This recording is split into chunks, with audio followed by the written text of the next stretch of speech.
द्वापर युग में मथुरा का राजा उग्रसेन थे। उनके पुत्र का नाम कंस था और उनके पुत्री का नाम देवकी थी। कंस का बहन देवकी का विवाह वसुदेव के साथ हुआ था। एक दिन कंस ने आकाशवाणी सुना कि देवकी के 8वें पुत्र द्वारा वह मारा जाएगा। इससे बचने के लिए कंस ने देवकी और वसुदेव को मथुरा के कारागार में डाल दिया और साथ ही अपने पिता को भी कारागार में डालकर स्वयं मथुरा का राजा बन गया। कृष्ण का जन्म भाद्रपद मास में कृष्ण पक्ष में अष्टमी तिथि रोहिणी नक्षत्र के दिन रात्रि के 12 बजे हुआ था। कृष्ण का जन्मदिन जन्माष्टमी के नाम से भारत, नेपाल, रूस सहित विश्वभर के सभी देशों में मनाया जाता है। कृष्ण भगवान का जन्म मथुरा में कंस के कारागार में हुआ था। कृष्ण के पिता का नाम वासुदेव और माता का नाम माता देवकी थी। कृष्ण उनके 8वीं संतान थे। जब भगवान कृष्ण का जन्म हुआ तब कारागृह के द्वार स्वतः ही खुल गए और सभी सिपाही निंद्रा में थे। वासुदेव के हाथों में लगी बेड़ियां भी खुल गई। तब वासुदेव अपने पुत्र को लेकर कारागृह से निकल पड़े।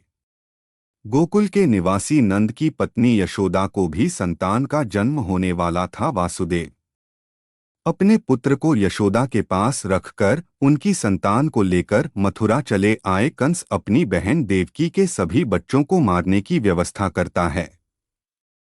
जब कंस इस नवजात शिशु को मारने का प्रयास कर रहा था तब शिशु बालिका हिंदू देवी दुर्गा के रूप में प्रकट होती है तथा उसे चेतावनी देते हुए कि उनकी मृत्यु उसके राज्य में आ गई है। कृष्ण भगवान के एक बहन और एक भाई थे। कृष्ण भगवान भाई का नाम बलराम और बहन का नाम सुभद्रा थी। अपने जन्म के कुछ समय बाद ही कंस द्वारा भेजी गई राक्षसी पूतना का वध किया। उसके बाद शक्तासुर, तृणावर्त आदि राक्षस का वध किया। बाद में गोकुल छोड़कर नंद गांव आ गए। वहां पर भी उन्होंने कई लीलाएं की जिसमें गोचारण लीला, गोवर्धन लीला, रास लीला आदि मुख्य है।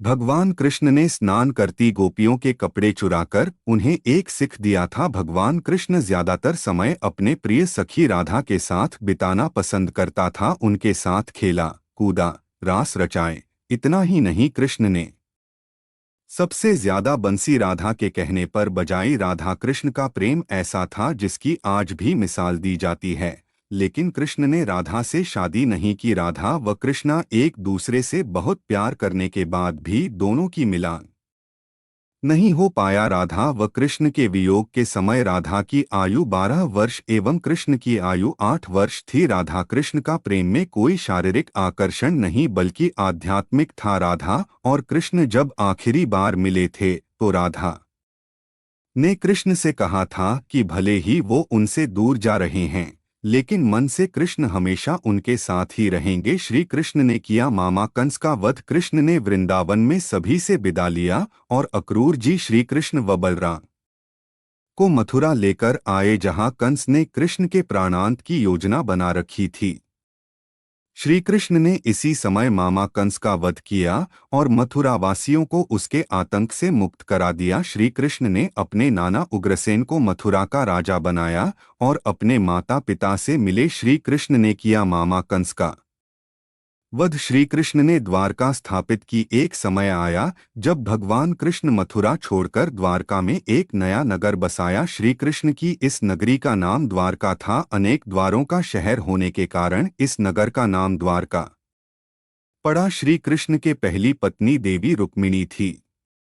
रुक्मिणी अपनी बुद्धिमता, सौंदर्य और न्यायप्रिय व्यवहार के लिए प्रसिद्ध थीं। रुक्मिणी जी का पूरा बचपन श्री कृष्ण की साहस और वीरता की कहानियां सुनते हुए बीता था। देवी रुक्मिणी को कृष्ण से प्रेम हो गया था। देवी रुक्मिणी विदर्भ के राजा भीष्मक की पुत्री थी। रुक्मिणी जी का भाई का नाम रुक्मी था और वो अपनी बहन का विवाह शिशुपाल से करना चाहता था। रुक्मिणी ने प्रेमपत्र लिखकर ब्राह्मण कन्या सुनंदा के हाथ श्री कृष्ण के पास भेज दिया। जब उन्हें रुक्मिणी का प्रेमपत्र मिला तो प्रेम पत्र पढ़कर कृष्ण को समझ आया कि रुक्मिणी जी संकट में हैं। तब कृष्ण ने रुक्मिणी जी का अपहरण करके विवाह किया था। इसके बाद भगवान श्री कृष्ण ने सत्यभामा, जामवंती, कालिंदी, मित्रवृंदा, नागनजति, भद्रा और लक्ष्मणा से शादी किया था। ऐसा कहा जाता है श्री कृष्ण की रानियों की संख्या 16,000 से अधिक थी। कृष्ण सुदामा की मित्रता। भगवान कृष्ण के मित्र और सहपाठी सुदामा गरीब ब्राह्मण परिवार से थे। अपने बच्चों का पेट भरना भी उनके लिए मुश्किल हो गया था। एक दिन सुदामा की पत्नी ने कहा कि हम भले ही भूखे रहें, लेकिन बच्चों का पेट तो भरना चाहिए न। इतना बोलते बोलते उसकी आंखों में आंसू आ गए। ऐसा देखकर सुदामा बहुत दुखी हुए और पत्नी से इसका उपाय पूछा। पत्नी ने सुदामा से कहा, आप कई बार कहते हो कृष्ण के साथ आपकी बहुत मित्रता है, वे तो द्वारका के राजा हैं, आप उनसे मिलने के लिए जाना चाहिए, तो आपकी हालत देखकर बिना मांगे ही कुछ न कुछ मदद कर देंगे। बड़ी मुश्किल से सुदामा कृष्ण के साथ मिलने के लिए तैयार हुआ। तब सुदामा उनके पत्नी को बोले कि दोस्त के साथ मिलने जा रहा हूँ, खाली हाथ नहीं जा सकता। तो सुदामा के पत्नी ने आस पड़ोस से 4 मुट्ठी चावल मांगकर लाई और सुदामा को बांध के दे दिया। सुदामा जब द्वारका पहुँचे तो वहां सोने की नगरी देखकर हैरान रह गए। भगवान कृष्ण नंगे पांव सुदामा को लेने के लिए दौड़ पड़े। कृष्ण ने सुदामा से पूछा कि भाभी ने उनके लिए क्या भेजा है। तब सुदामा संकोच में पड़ गए और चावल की पोटली छुपाने लगे। ऐसा देखकर कृष्ण ने उनसे चावल की पोटली छीन ली। फिर भगवान कृष्ण सूखे चावल ही खाने लगे। कृष्ण सुदामा की मित्रता। सुदामा संकोचवश कुछ मांग नहीं सके। सुदामा जब अपने घर लौटने लगे तो सोचने लगे कि पत्नी पूछेगी कि क्या लाए हो, तो वह क्या जवाब देंगे। सुदामा घर पहुंचे तो देखा वहां झोपड़ी की जगह पर एक राजमहल खड़ा था। तभी राजमहल से उनकी पत्नी बाहर आई। सुदामा से कहा, देखा आपकी मित्र ने हमारी गरीबी दूर कर हमारे सारे दुख हर लिए। श्री कृष्ण ने किया शिशुपाल का वध। श्री कृष्ण अपने पिता वासुदेव जी की बहन अर्थात अपनी बुआ के घर गए। तब श्री कृष्ण की बुआ ने उनसे वचन लिया कि वे शिशुपाल का वध नहीं करेंगे। अपनी बुआ को भी दुखी नहीं करना चाहते थे। अतः उन्होंने वचन दिया कि वे शिशुपाल की 100 गलतियां क्षमा कर देंगे, परंतु 101वीं भूल पर वे उसे अवश्य दंडित करेंगे। महाभारत काल में राजकुमार युधिष्ठिर के युवा राज्याभिषेक के समय शिशुपाल श्री कृष्ण को अपशब्द कहे जा रहा था, लेकिन अपनी बुआ को दिए वचन के लिए कृष्ण चुप थे। लेकिन शिशुपाल अपमान किए जा रहा था। अपमान करते करते उसे ज्ञात नहीं रहा कि कितने पाप किया।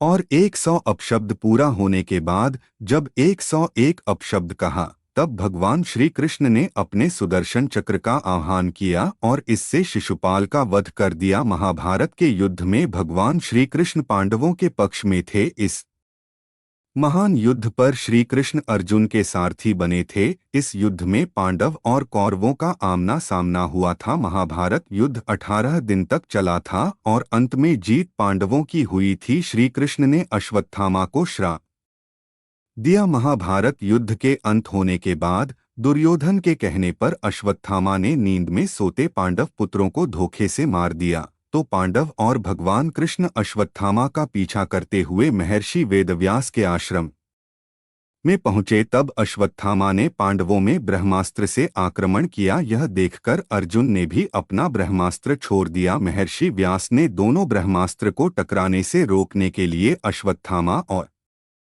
अर्जुन को अपने अपने ब्रह्मास्त्र वापस लेने को कहा, क्योंकि दोनों ब्रह्मास्त्र अगर टकरा जाते तो पृथ्वी का विनाश निश्चित था। तो अर्जुन ने अपना ब्रह्मास्त्र वापस ले लिया, लेकिन अश्वत्थामा ने अपने ब्रह्मास्त्र की दिशा अभिमन्यु की पत्नी उत्तरा के गर्भाशय की ओर बदल दी।